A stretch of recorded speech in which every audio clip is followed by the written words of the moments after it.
Hundreds gathered last night in Tulsa, Oklahoma to commemorate 100 years since the destruction of a thriving black community known as Black Wall Street. In 1921, hundreds were killed, injured, terrorized by a rampaging white mob, and entire homes, buildings, and businesses were burned to the ground. Look at these images. It was one of the worst instances of racist violence in American history. President Biden will be in Tulsa later today to make remarks and help shine the national spotlight on the strides his administration is making to address systemic racism. For more on this, let's bring in CBS News political contributor Antjuan Seawright. Antjuan, good to see you. You recently wrote an op-ed about the significance of the Tulsa race massacre.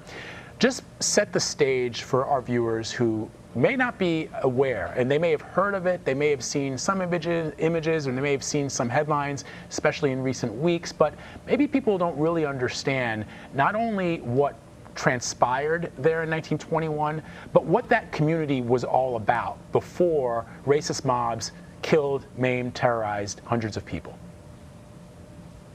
Well, good morning, Vlad, and thank you for having me. Look, I think the Tulsa race massacre was probably the most consequential 18 hours in American history. If you go back and know the history of Black Wall Street that was named by Booker T. Washington, it was O.W. Gurley, a son of slaves, who was, I would like to refer to him in history as the small business administrator of that day. He funded so many of the black businesses along that corridor known as Black Wall Street. And then that includes a 19-year-old by the name of Dick Rowland, who was a shoe shiner in the community. He happened to be on an elevator with a white woman by the name of Sarah Page. There was a scream from the elevator. No one did their due diligence or their research, but people made a lot of assumptions about the scream that came from the elevator. The next day, there was some newspaper articles written about a lynching of a black man while he was in police custody. And before you know it, 75 black men and 200 white men were attacking each other, and that led to the burning of the race massacre we know as Tulsa. So you wrote in your piece, you posed this question: could something similar happen today? What similarities do you see between what happened then and what's happening now? Well, Emery, think about what was going on in that time period in history. You had lynchings that were happening in the North and the South. You had the Red Summer of 1919, where you have African Americans who had just came from war, who were facing mobs and lynches. The KKK was finding its strength and its power again. And if you compare that to some of the things happening now, we just all paid our respects to the 1-year anniversary of George Floyd, which most of us saw as a lynching. Coming up in just a few weeks, we will be reminded of 6 years of the Charleston massacre, where 9 black people were killed in a church who were just worshiping their God. And there's so many examples. And as I've heard so many times when I was younger, and even my mentor and friend Jim Clyburn says now, if we do not learn from history, we're bound to repeat history. And so all the things we see happening now are very reflective, in my opinion, of some of the things that have happened before in our history.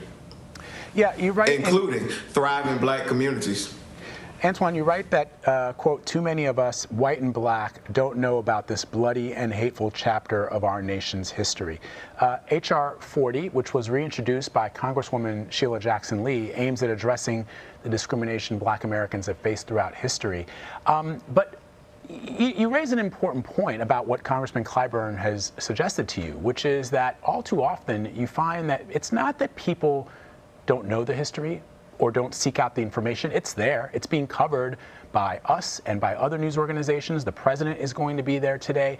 I think the issue that a lot of people find themselves confronting is that people refuse to acknowledge the causes and the roots of that massacre. And they refuse to acknowledge that perhaps those sentiments still exist. And until you can come to a point where you can say to yourself and to the people around you and to your friends and families and neighbors that, that something like this just doesn't go away because we've elected a black president. which is what you'll hear people say, that, that these things are ancient history.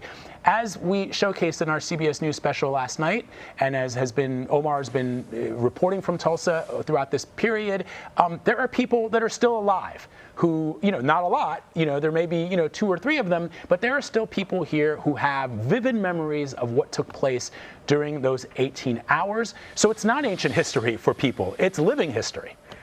And Vlad, can I add one more thing to your list of things that are not acknowledged? Sorry, Antjuan. The other thing that is not acknowledged is the long-term fallout and loss from those 3 days. The intergenerational wealth that was lost forever, the trauma that's passed on from one generation to another. You know what I mean? Like children who don't know why they're scared of certain things, but they don't realize that the trauma has been passed down to them. None of that is ever acknowledged. When people talk about reparations, that's also part of that conversation. Sorry, Antjuan. No.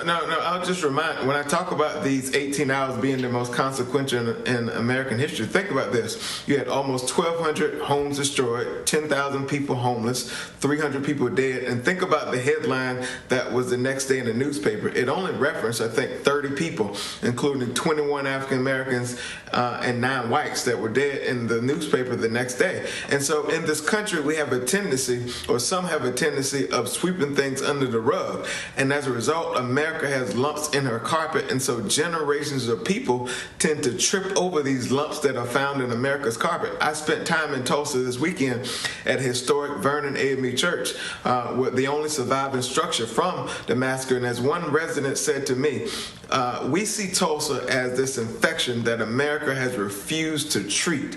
And so the effects of this infection continue to linger for generations, and we're still feeling the impact. When you hear about legislation pending in the Congress, you know what that simply means? Let's study this. Let's look at what people deserve. Let's look at how they can be compensated, or at least a step towards compensation. This is not some piece of legislation to say, oh, let's just give everyone a big fat check. This is literally a study committee, but you have some who, again, want to sweep these things under the rug as if these things do not exist.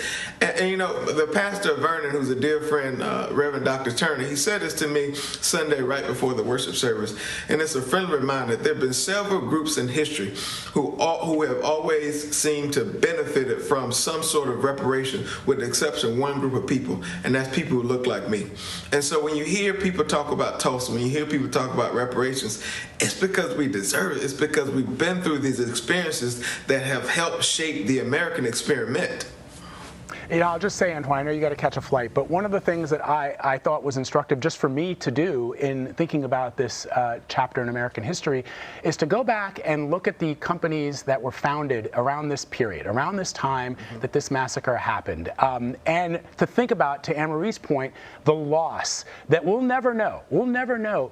AMC movie theaters started in the 1920s. Rubbermaid started in the 1920s. Lowe's started in the 1920s. There are so many American companies that got their start throughout that period. Winn-Dixie. People shop at Winn-Dixie and they think about, the families who started that supermarket chain and how that family, some way or another, has benefited. The people who started these companies, they may have faced a lot of challenges. They may have faced a stock market crash. They may have faced World War I and World War II, or World War I was already over, but World War II and Korea and Vietnam. But what they didn't face was their own neighbors coming after them to destroy what they had founded, what they had built. Whatever they faced were the things that normal businesses face. They never faced anything like this. And so when those families and those people walk around and say, yeah, my family worked really hard and they created this incredible business empire, you just point and you say, well, we'll never know what businesses and empires were left in the dust in 1921.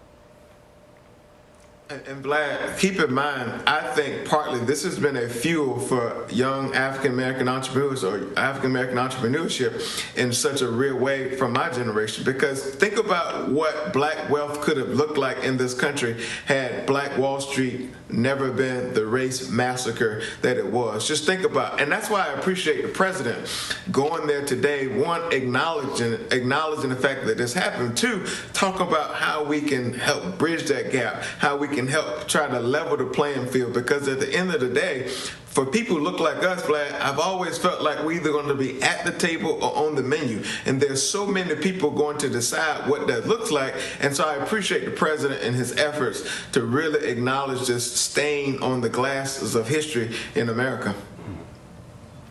And how many other sort of little Tulsas are out there that we don't even know about? Antjuan, listen, I know you got to take off. The metaphor of if you keep sweeping it under the rug, you will trip over the lumps in the carpet is poetry, and I am going to use it, but I will credit you. Antjuan Seawright, thank you so much. Thank you.